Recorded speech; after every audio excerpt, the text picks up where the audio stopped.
Good morning students. आज आपको बताएंगे हम अलजेब्रिक एक्सप्रेशंस में कैसे एडिशन और सब्ट्रैक्शन करते हैं।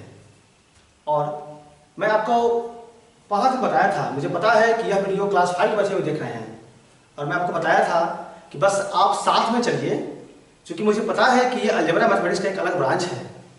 जब से आप अकल में आए होंगे तब से आप नंबर की शुरुआत किए होंगे 1 2 3 4 5 6 7 8 9 0। आप with the help of variables questions कैसे बनता है ये आप बहुत कम जाने होंगे। मैं सारी बातों को समझ रहा हूँ, इसलिए मैं प्रयास किया हूँ कि आपको कैसे आसान से आसान भाषा में अलजेब्रा को बताऊं, कैसे आसान से आसान भाषा में आप कैसे अलजेब्रिक एक्सप्रेशंस के साथ डील कर सकते हैं, आप कैसे इसका सम निकाल सकते हैं, कैसे इसका डिफरेंस निकाल सकते हैं, कैसे आप इसे मल्टीप्लाई कर सकते हैं, कैसे आप इसे डिवाइड कर सकते हैं। इन सारी बातों को मैं समझते हुए मैं आज एक छोटा सा एक क्लिप तैयार किया हूं, जिसमें आप जानेंगे कि हम लोग किसके साथ किसको जोड़ सकते हैं। इसके बाद वही क्लिप आपके सामने आएगा, उसे आप देखेंगे और आप चीज और समझ लीजिए इसकी जरूरत क्यों आप आया। मैं जब महसूस किया, जब से मैं पढ़ाता हूं तब से मैं अक्सर बच्चे से कुछ क्वेश्चन पूछता हूं, जैसे 4x + 2x या x + x या 4x + 2y। इन सारी बातों को समझिएगा। आप जब इसे समझिएगा तो आपको बहुत सारी बातों की जानकारी अपने आप हो जाएगी। जो बच्चे कॉमन जो बताते हैं 4x + 2x, ये सही है 6x, इसका जवाब बताते हैं 2x। समटाइम्स कुछ बच्चे ऐसे होते हैं जो 4x + 2x = 6 लिख डालते हैं, कुछ बच्चे 6xy लिख डालते हैं, कुछ बच्चे 6x + y लिख डालते हैं। देखिए, भले ही इसकी संख्या काफी कम है, लेकिन जो भी बच्चे कम परसेंटेज में हो या वैसे कम बच्चे जो कम बच्चे ही हैं ऐसे गलतियां करते हैं, मैं समझ रहा हूं, लेकिन मेरा उद्देश्य है कि वह बच्चे भी हमारे साथ चले और वह बच्चे भी समझे अलजेब्रा के बारे में। बस हम कंसेप्ट के बताने में कि आप कैसे x + y को आप कैसे ट्रीट करते हैं, कैसे आप उसे समझते हैं, बस मैं आपको यह बताने के लिए आज का क्लिप तैयार किया हूं कि आप x + y को कैसे मानते हैं, आप x + x को क्या समझते हैं, आप x + y + z को क्या समझते हैं, आप 2x + x को क्या समझते हैं, और जब आप इसको जोड़ते हैं या घटाते हैं तो आपके मन में क्या क्या विचार आने चाहिए, क्या क्या बातें सावधानियां आनी चाहिए। बस इसके लिए आपको आज वीडियो देखना है और उसे पूरा समझने का प्रयास करना है। फिर हम कल के क्लास में बताएंगे आपको कि आप कैसे फिर एडिशन करेंगे, सब्ट्रैक्शन करेंगे वगैरह वगैरह। लेकिन आज की क्लास में केवल आप पहचानिए लाइक टर्म को, और लाइक टर्म को हम किसके साथ किसको ऐड कर सकते हैं, किसके साथ हम किसको सब्ट्रैक्ट कर सकते हैं। बच्चों, आज के क्लास के लिए इतना ही होगा, और हो सकता है कि आपको लास्ट में मैं बिल्कुल आसान सा क्वेश्चंस दूं कि आप किसको किसके साथ सब्ट्रैक्ट कर सकते हैं, और सब्ट्रैक्ट करने के बाद क्या जवाब आएगा, आप किसको किसके साथ ऐड कर सकते हैं और ऐड करने के बाद क्या रिजल्ट होगा। बस आज की क्लास में इतना ही, और आपको आज सिर्फ समझना है लाइक टर्म और लाइक टर्म। आप बस इसको समझ लीजिए तो आने वाले दिनों में आप जितने भी क्वेश्चंस बनाएंगे अलजेब्रा का, सब आपसे बनेगा। और आशा करते हैं कि जितना भी आप आगे बढ़ेंगे तो आपके पास कोई समस्या नहीं होगी बच्चों। Thank you. आज के इस वीडियो के द्वारा आज आपको हम बताने का प्रयास करेंगे कि हम लोग अलजेब्रिक एक्सप्रेशन में कैसे एडिशन और सब्ट्रैक्शन करते हैं, और ये वीडियो फिर बनाने की जरूरत क्यों पड़ी। इन सारी बातों को आप समझेंगे इस वीडियो के द्वारा। इस वीडियो के जरिए मैंने प्रयास किया कि आप समझे लाइक टर्म क्या होता है और अनलाइक टर्म क्या होता है। बच्चों, क्योंकि मैं जब से अलजेब्रा का शुरुआत किया तब से बोल रहा हूं कि जब तक आप लाइक टर्म और अनलाइक टर्म को नहीं समझेंगे तो आप अलजेब्रा में आगे नहीं बढ़ पाएंगे बच्चों।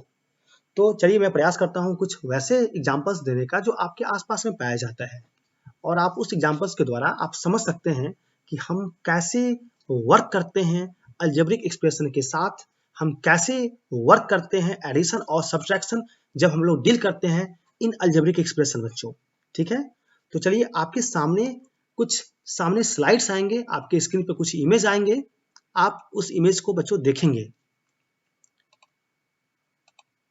देखिए यहाँ पे आपके सामने कहीं से 2 गाय आ गई। सोचिए आपके सामने कहीं से 2 गाय आ गई, और फिर वहां पे एक दौरा दौरा एक और गाय आ गई, तो कुल कितनी गाय होंगे? आपके मन में क्वेश्चन होगा सर कौन सी बड़ी बात है, इसका तो जवाब बिल्कुल आसान है। इसका जवाब होगा कि कुल 3 गाय हो गई, मतलब 2 गाय और 1 गाय, तो 3 गाय।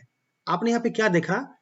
आपने यहाँ पे देखा कि आप 2 गाय को 1 गाय के साथ जोड़ पा रहे हैं, तो जवाब क्या आ रहा है? 3 गाय। अगर आप जोड़ पा रहे हैं तब तो 2 + 1 गाय जोड़े तो 3 गाय आ गया।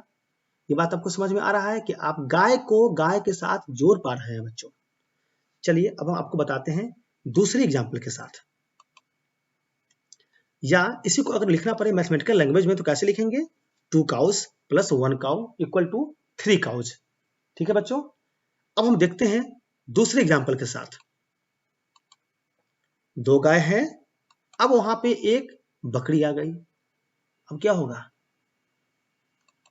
अब आपके मन में क्वेश्चन होगा कि अब क्या करेंगे? क्या 2 गाय को हम लोग एक बकरी के साथ जोड़ सकते हैं? अगर आपके मन में ये आए कि 2 cows + 1 goat = 3 cows, या फिर 2 cows + 1 goat = 3 goats, मतलब ये कि आपके मन में अगर ये प्रश्न आ रहा है या आपके मन में ये जवाब आ रहा है कि हम 2 गाय और 1 बकरी को जोड़ करके कुछ भी 3 प्राप्त करेंगे, तो आप यहाँ पे गलत सोच रहे हैं और ये आपका जवाब गलत हो जाएगा। मतलब हम 2 गाय को 1 काऊ के साथ नहीं जोड़ सकते हैं, ये बात आपको समझना पड़ेगा। अब आप समझिए कि पिछले एग्जांपल्स में आपने क्या पाया? पिछले एग्जांपल्स में आपने पाया कि आप 2 गाय को 1 गाय के साथ जोड़ करके 3 गाय प्राप्त कर रहे थे, और यहाँ पे आप 2 गाय को 1 बकरी के साथ नहीं जोड़ पा रहे हैं। मतलब पिछले वाले आपने एग्जाम्पल में देखा कि आप जब 2 गाय को जोड़े 1 गाय के साथ तो कुल संख्या 3 गाय हो गई, लेकिन यहाँ पे 2 गाय और 1 बकरी को अगर आप जोड़ रहे हैं तो संख्या 3 नहीं होगा बच्चों। तो फिर इसका जवाब क्या होगा? इसका जवाब होगा, अगर हम लोग 2 गाय और 1 बकरी को जोड़े तो इसका जवाब होगा 2 गाय + 1 बकरी। मुझे बोलना पड़ेगा कि 2 गाय + 1 बकरी का सम 2 गाय + 1 बकरी ही रहेगा, और हम लोग को बोलना पड़ेगा कि इसका जवाब भी वही होगा 2 cows + 1 goat। मतलब इसको अगर हम लोग लिखे मैथमेटिकल लैंग्वेज में तो आपने क्या देखा? 2 cows + 1 goat = 2 cows + 1 goat। और आपने पहले के एग्जाम्पल में क्या देखा था कि 2 cows और 1 काउ था, तो आपका जवाब 3 cows हो रहा था। लेकिन यहाँ पे देखा कि जैसे ही काउज के साथ हमने बकरी को जोड़ने का प्रयास किया तो हम लोग 3 प्राप्त नहीं कर रहे हैं। इसका मतलब ये है कि गाय एक अलग टर्म है और बकरी एक अलग टर्म है। मतलब हम गाय को बकरी के साथ नहीं जोड़ सकते हैं। इसलिए नहीं जोड़ सकते हैं कि गाय को हम लोग अलग टर्म मानते हैं, बकरी को हम लोग अलग टर्म मानते हैं, इसलिए गाय और बकरी का एडिशन नहीं कर सकते हैं। यह बातें हम इसलिए बता रहे हैं कि जब हम अगले स्लाइड्स में बढ़ेंगे तो आपको और सारी बातें क्लियर हो जाएगी बच्चों। चलिए, तो हम लोग कुछ और एग्जांपल्स के साथ समझते हैं, ताकि जो बच्चे बिल्कुल बिगिनर्स हैं अलजेब्रा में, चूंकि आपने देखा होगा मैंने इस टॉपिक का नाम ही दिया है अलजेब्रा फॉर बिगिनर्स, मतलब वैसे बच्चों के लिए जो बिल्कुल अलजेब्रा की शुरुआत कर रहे हैं। आप याद कीजिए, जब मैंने अलजेब्रा पढ़ाया था तो मैं आपको बोला था कि आप जब से आपकी अकल आती है तब से आप नंबर के साथ प्ले करते हैं। किस नंबर के साथ? तो डिजिट के साथ, 1 2 3 4 5 6 7 8 9 और 0, इसके साथ आप प्ले करते हैं। इसके साथ बनी हुई संख्याओं के साथ आप फेमिलियर होते हैं। जब इसका एडिशन और सब्ट्रैक्शन होता है तो आप बड़े ही आसानी से बना सकते हैं। लेकिन यहाँ पे आप सीखने वाले हैं एक्स और वाई के बारे में या किसी भी वेरिएबल्स के बारे में, तो ये आपके लिए बिल्कुल नया टर्म है। इसलिए मैं प्रयास कर रहा हूं कि बार बार काफी आसान सारे एग्जाम्पल्स के साथ आपके साथ आऊं और आपको समझाने का प्रयास करूं बच्चों। चलिए अब हम लोग अगला एग्जाम्पल्स देखते हैं। आप जंगल गए होंगे ना, देखिए वहां पे 3 हाथी पहले से किसी फील्ड में घूम रही थी और वहां पे 2 और हाथी आ गया। कुल कितने हाथी होंगे? तो वहां पे हाथी की संख्या कुल हो जाएगा 3 हाथी + 2 हाथी = 5 हाथी। ये बात तो बड़े समान है ना। मैं समझता हूं कि इसका जवाब हर बच्चे को आ रहा होगा कि जब 3 हाथी आएंगे और 2 हाथी आएंगे तो सारे बच्चे बोल सकते हैं कि 5 हाथी हो गया। ठीक है, अगर इसे लिखना पड़े मैथमेटिकल लैंग्वेज में तो कैसे लिखेंगे? 3 elephants + 2 elephants = 5 elephants। लेकिन मैं एक और एग्जांपल दे रहा हूं, 3 हाथी प्लस 2 हिरन आ जाए तो आप क्या बोलेंगे? मतलब उसी फील्ड में 3 हाथी पहले से था, अब दौड़ते दौड़ते 2 हिरन आ गया, तो आप क्या बोलेंगे कि 5 हिरन आ गया? या क्या बोलेंगे आप कि 5 हाथी आ गया? आप मन में सोच के देखिए, जब 3 हाथी था और 2 हिरन आ गया, तो आप ना ही ये बोल पा रहे हैं कि 5 हाथी हो गया और ना ही आप ये बोल पा रहे हैं कि 5 हिरन हो गया। बच्चों, इतना बात आपको समझ में आ रहा होगा ना कि पहले 3 हाथी का बच्चा था, 2 हाथी का बच्चा और आ गया, तो आप बड़े ही मतलब उछलते हुए बोल रहे थे कि अगर जिसके साथ आप जू में गए हो या किसी भी आप घूमने गए हो किसी जंगल में, तो आप झूम के बोलते हैं कि देखो देखो 5 हाथी आ गया। लेकिन वहीं पे अगर 3 हाथी है और 2 हिरन आ गया, तो आप ये नहीं बोल पाते हैं कि 5। आप 5 बोल ही नहीं पा रहे हैं। पता है आपको कि ना तो 5 हिरन आया ना ही 5 हाथी आया। तो इसका जवाब क्या होगा? इसका जवाब बच्चों होगा कि 3 एलिफेंट्स प्लस 2 डियर, मतलब 3 हाथी और जोड़ 2 डियर, मतलब 3 elephants plus 2 deer equal to 5 deer और 5 एलिफेंट्स ना। ये इसमें से कुछ भी नहीं बोल पाएंगे। तो इसका जवाब क्या होगा? 3 एलिफेंट्स प्लस 2 डियर का जवाब होगा 3 हाथी और 2 एलिफेंट। मतलब आप इसे कैसे बोल पाएंगे? इसे आप बोल पाते हैं 3 हाथी और जब 2 हिरन आते हैं तो आप बोलते हैं 3 हाथी और 2 हिरन ही है। आप किसी भी प्रकार के संख्या में आप चेंजिंग नहीं कर पा रहे हैं। जैसे कि आपने पिछले एग्जाम्पल में देखा कि 3 हाथी और 2 हाथी था। जब हाथी और हाथी था तो 3 और 2 के संख्या में हमने चेंजिंग किया और उसके संख्या में चेंजिंग हो पाया। लेकिन यहाँ पे 3 हाथी है और 2 हिरन है। आप हाथी को समझिए लाइक टर्म और हिरन को समझिए एक अलग टर्म। मैं फिर से बोल रहा हूं ये कि आप हाथी को समझिए एक अलग प्रकार का टर्म और हिरन को समझिए एक अलग प्रकार का टर्म। ये बिल्कुल 2 डिफरेंट टर्म है। तो आपने क्या देखा कि 3 हाथी और दो हिरन को जोड़ना चाहा तो आप नहीं जोड़ पा रहे हैं और आपका जवाब होता है 3 elephants plus 2 deer equal to 3 elephants plus 2 deer. मतलब आप कुछ भी नहीं बोल पा रहे हैं बच्चों। चलिए फिर हम लोग दूसरे एग्जाम्पल्स के साथ समझते हैं और आपके सामने जो बच्चे बिल्कुल बिगिनर्स हैं अलजेब्रा में, अब आपके सामने हम इंट्रोड्यूस कर रहे हैं वेरिएबल्स। चलो मैं एग्जाम्पल करता हूं पहले एग्जाम्पल के साथ। देखिए 2 गाय थी, हमने गाय को x मान लिया।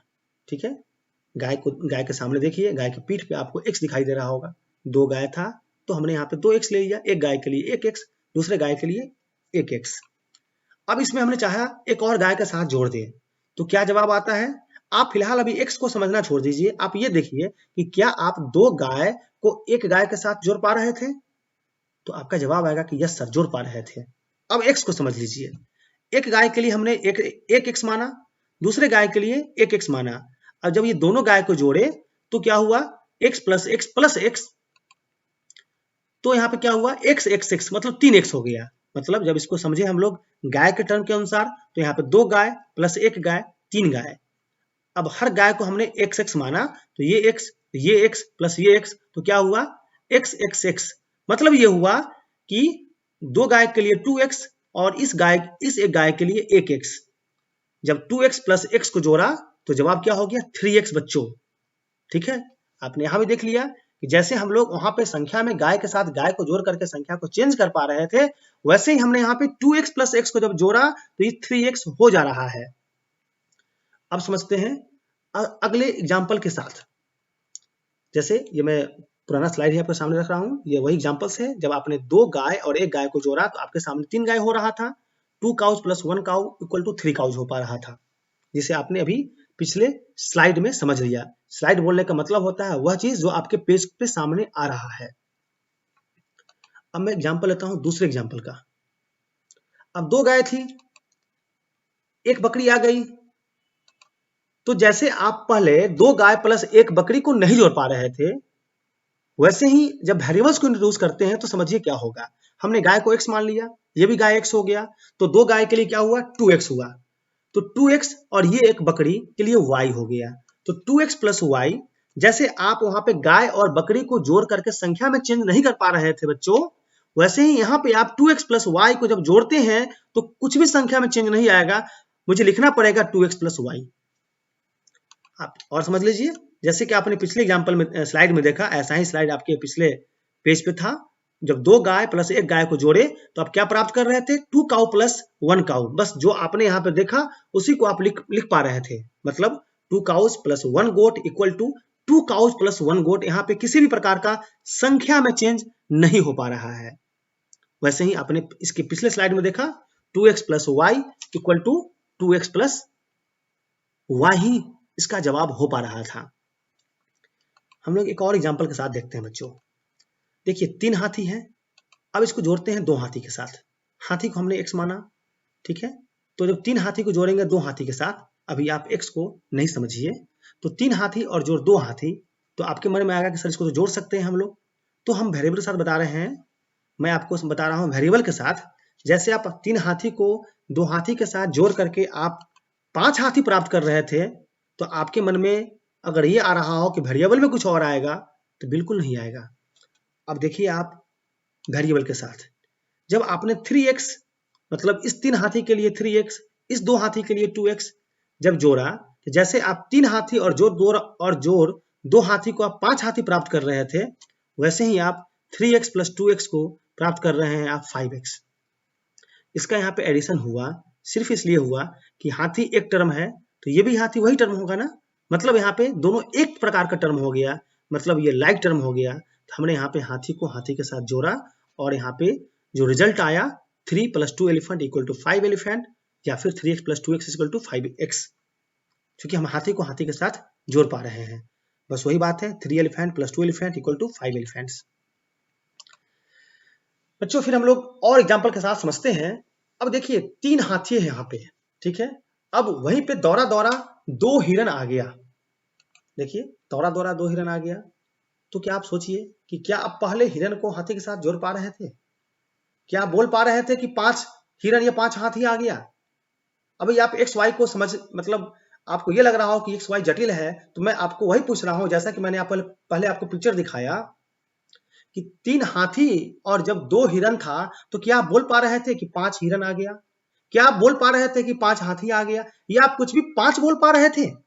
तो जवाब है कि आप 5 नहीं बोल पा रहे थे। वैसे ही बच्चों, मैंने हाथी को यहाँ पे x मान लिया, 3 हाथी मतलब 3x, 2 हिरन, तो एक हिरन को मैंने y मान लिया, तो दो हिरन को मैंने यहाँ पे 2y मान लिया। अब इसका सम क्या होगा? इसका सम होगा, जैसे कि आपने पहले देखा कि 3 हाथी और 2 हिरन को जोड़ने के बाद 3 हाथी और 2 हिरन ही लिख पा रहे थे, वैसे ही यहाँ पे आप देखिए कि 3 हाथी के बदले हमने लिखा 3x, 2 हिरन के बदले लिखा 2y। हम क्या लिख पा रहे हैं? 3x plus 2y। हम 3x और 2y को जो नहीं जोड़ पा रहे हैं, हम कुछ भी 5xy नहीं कर पा रहे हैं। मेरा यहाँ पे मुख्य उद्देश्य है आपको ये बताना कि यहाँ पे कंफ्यूजन होती है। बच्चे 3x प्लस 2y को 5xy लिख डालते हैं। जहाँ तक मेरा एक्सपीरियंस है पढ़ाने का, मैं जो महसूस करता हूँ, इसलिए मैंने ये वीडियो को तैयार किया कि बच्चों आप यहाँ पे 3x प्लस 2y को कल्पना भी नहीं कीजिए जोड़ने के लिए, क्योंकि आप समझ पा रहे हैं कि यह 3x मतलब 3 हाथी और 2y मतलब 2 हिरन, तो हाथी और हिरन को हम लोग कैसे जोड़ सकते हैं? क्या जैसे ही जोड़ेंगे तो ये सारी की सारी गड़बड़ियां यहाँ पे उत्पन्न हो जाएंगे। जैसे आप 3 हाथी के साथ 2 हिरन को क्या बोलेंगे? क्या 5 हिरन बोल पाएंगे? क्या 5 हाथी बोल पाएंगे?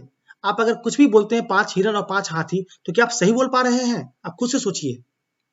आप इस एक्स वाई को उलझन में नहीं पड़िए, बस आप ये सोचिए कि क्या 3 हाथी के झुंड में अगर 2 हिरन को डालते हैं, तो क्या आप 5 हिरन बोल पा रहे हैं? अगर बोल पा रहे हैं तो क्या वाकई वहां पे 5 हिरन है? या 3 हाथी के साथ अगर आप डालते हैं 2 हिरन को और आप बोलते हैं 5 हाथी, तो क्या वहां पे 5 हाथी है? तो जवाब होगा नहीं है। तो जब वास्तविक में नहीं है 5 हाथी, तो मैथ्स भी तो उसी का रिप्रेजेंटेशन है ना। तो 3x प्लस 2y को आप 5xy नहीं बोल सकते हैं। 3x प्लस 2y ये बिल्कुल 2 डिफरेंट ग्रुप है, ये 2 डिफरेंट टर्म है, उसको हम लोग वैसे ही लिख डालेंगे 3x plus 2y equal to 3x plus 2y। मतलब संख्या में किसी प्रकार का चेंजिंग नहीं होगा। बस उसी का ये स्लाइड है, आप देख लीजिए। आप 3 एलिफेंट्स प्लस 2 डियर को जोड़ रहे थे, 3 एलिफेंट्स प्लस 2 डियर ही लिख पा रहे थे, कोई भी नंबर में चेंजिंग नहीं हो रहा है। अब बच्चों आपको बताते हैं concept of subtraction in algebraic expression. मतलब अब आप कैसे सब्ट्रैक्शन को समझेंगे बच्चों, इसको समझिएगा। और मैं आशा करता हूं कि अगर आप इस बातों को समझ पा रहे हैं तो आपको आपके जीवन में किसी प्रकार के लाइक टर्म्स में या एक्स वाई या किसी प्रकार के वेरिएबल्स के सब्ट्रैक्शन और एडिशन में आपको दिक्कत नहीं होगी, ये मेरा बच्चों मानना है। और मैं आशा करता हूँ कि आप इसे समझने का प्रयास करेंगे, और अगर आपको एक बार नहीं समझ में आता हो तो आप दोबारा से देख लीजिए, आप उस पार्ट को देख लीजिए जहाँ पे आपको दिक्कत हो रही हो, क्योंकि हम लोग का उद्देश्य है कि आप बढ़िया से बढ़िया समझें। ठीक है बच्चों, हम लोग बढ़ते हैं अगले एग्जाम्पल्स की तरफ। देखिए बच्चों, आपके सामने यहाँ पे 2 गाय हैं। अब सोचिए कि 2 गाय है, उसमें से एक गाय भाग गई। ये मैं आपके लफ्जों में बोलूं तो 2 गाय थी, उसमें से कुछ ऐसी बातें हुई होगी कि एक गाय वहां से भाग गई। आप मन में सोचिए कि अगर 2 गाय कहीं पर थी, वहां से एक गाय चली गई, तो आप क्या बोलते हैं? आप बोलते हैं कि वहां पे अब एक गाय बच गया। ठीक है, इसी को अगर हम लोग लिखना चाहे मैथमेटिकल लैंग्वेज में तो लिखते हैं 2 cows minus 1 cow that is equal to 1 cow। ठीक है, अब इसको चाहते हैं हम लोग वेरिएबल्स के रूप में आपको दिखाना। हमने यहाँ पे गाय को x मान लिया, हमने यहाँ पे गाय को x मान लिया, और x माना तो 2 गाय है तो 2x होगा। उसमें से हमने यहाँ पे एक गाय को माइनस कर दिया, तो आप पहले जवाब क्या दे रहे थे? 2 गाय माइनस 1 गाय बराबर 1 गाय ना। तो यहाँ पे मैंने जब वेरिएबल इंट्रोड्यूस किया तो आप बिल्कुल मत घबराइए, कुछ ऐसा ही जवाब अभी भी आपको मिलने वाला है। देखिएगा, जैसे कि आप देख पा रहे थे 2 गाय माइनस 1 गाय बराबर 1 गाय। अब इसको हमने लिखा इस प्रकार, 2 गाय के लिए 2x माइनस 1 गाय के लिए 1x, means 2x minus x equal to क्या हुआ? 1x हुआ, जिसको हम लिखते हैं 2x minus x equal to x। चूंकि 1x को हम लोग 1x नहीं लिखते हैं, 1 इसके लिए अंडरस्टूड होता है, इसे हम लोग x ही लिखते हैं। तो आपने यहाँ पे देखा कि जब गाय यहाँ पे गाय से जब गाय को घटा रहे हैं तो सब्ट्रैक्शन की क्रिया हो पा रही है। ठीक है, अब इसी को हमने लिखा मैथमेटिकल लैंग्वेज में 2 cows minus 1 cow equal to 1 cow। अब बच्चों देखते हैं दूसरे एग्जाम्पल के साथ। अब देखिए यहाँ पे 2 गाय है। अब आप सोचिए, मैं आपके सामने स्लाइड डालने से पहले मैं आपको एक एग्जाम्पल दे रहा हूं, आप इसको सोचिएगा। अगर कहीं पे 2 गाय है, वहां पे एक गाय भाग गई, तो जवाब आता है कि सर एक गाय बच गई। अब आप सोचिए कि कहीं पे 2 गाय है और वहां से एक बकरी भाग गई या एक बकरी चली गई, तो क्या होगा? तो आपके मन में एकदम आसान सा जवाब आएगा कि सर गाय तो 2 थी, अगर वहां से एक बकरी या 3 बकरी भाग जाए तो गाय की संख्या पे कोई असर नहीं पड़ेगा। हाँ, वहां पे बस हम लिख देंगे कि 2x मतलब 2 गाय, यहां पे हम लोग लिख देंगे 2 गाय माइनस 1 गाय, सॉरी 2 गाय माइनस 1 बकरी बराबर क्या लिखेंगे? तो हम लोग यहाँ पे एक गाय लिख पाएंगे? नहीं लिख पाएंगे, क्योंकि 2 गाय में से जब हम लोग बकरी को सब्ट्रैक्ट करते हैं तो ये मीनिंग मतलब कोई मतलब नहीं है इसका ना, गाय की संख्या पे कोई असर नहीं पड़ने वाला है। लेकिन अगर हम लोग बात करते हैं मैथमेटिक्स में तो कुछ ना कुछ तो लिखना पड़ेगा ना, क्योंकि यहाँ से बकरी गई है तो बकरी को भी मुझे यहाँ पे कोई ना कोई सिंबॉलिक रिप्रेजेंटेशन में रिप्रेजेंट करना पड़ेगा। तो कैसे लिखते हैं देखिएगा, हम लोग लिखेंगे कि 2 गाय थी, वहां से एक बकरी चली गई, तो इसको लिखना हो अगर in the term of mathematical language तो लिखेंगे 2 cows minus 1 goat equal to 2 cows minus 1 goat। मतलब आपने यहाँ पे देखा कि गाय की संख्या में किसी भी प्रकार का कोई चेंजिंग नहीं आ रहा है, बस हम वहां से एक बकरी चली गई है उसको हम वहां पे डिनोट कर रहे हैं। ठीक है, 2 cows माइनस 1 goat वहां पे लिख दिए। अब इसी को हम लोग with the help of variable समझते हैं। देखिएगा 2 cows के लिए हम लोग क्या किया, यहाँ पे x माना, अब यहाँ पे गोट के लिए हमने y माना। 2 cows था, हमने यहाँ पे 2x लिखा माइनस y किया, तो क्या प्राप्त हुआ? प्राप्त हुआ 2x minus y equal to 2x minus y. जैसा कि आप पहले देख पा रहे थे कि गाय में से जब बकरी गई तो किसी प्रकार का कोई चेंजिंग नहीं आ रहा था, ना ही गाय के नंबर के साथ ना ही बकरी के नंबर के साथ, बस हम ये लिख रहे थे कि 2 cow थी, वहां से एक बकरी चली गई, बस हमने वहां पे रिप्रेजेंट कर दिया।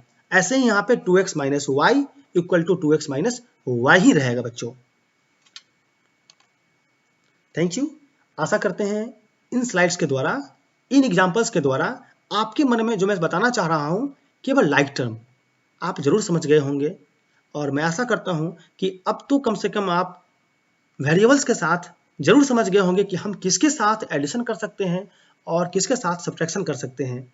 मुझे विश्वास है कि जब इन स्लाइड्स को आप देखेंगे, एक बार अगर आपको समझ में नहीं आती हो तो दोबारा आप देख लीजिए, तो मैं आशा करता हूं कि बहुत सारी बातें आपको क्लियर हो गया होगा। Thank you.